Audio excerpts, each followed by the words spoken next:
ሮናልዶ ባይኖር ኖሮ ዛሬ ጎዳና ላይ ወጣ ነበር። ዳኒ አልቬስና ሮናልዶ ሜዳ ላይ በተገናኙ ቁጥር የሚጋጩና የሚናጩ የሚዳቁና የሚዋደቁ ባላንጣዎች ነበሩ።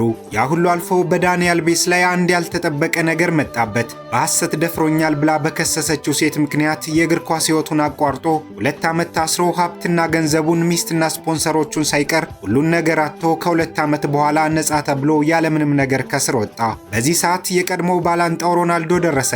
እንዲህም ይላል፣ ሮናልዶ ለኔ ይደርስልኛል ብዬ በፍጹም አስቤ አላውቅም ነበር። ምናልባት ካሰብኩ እንኳን እሱ የመጨረሻው ሰው ይሆናል። በችግር ጊዜ ደግፊያቸው የነበሩ ጓደኞቼ ሳይቀር ጠፉ።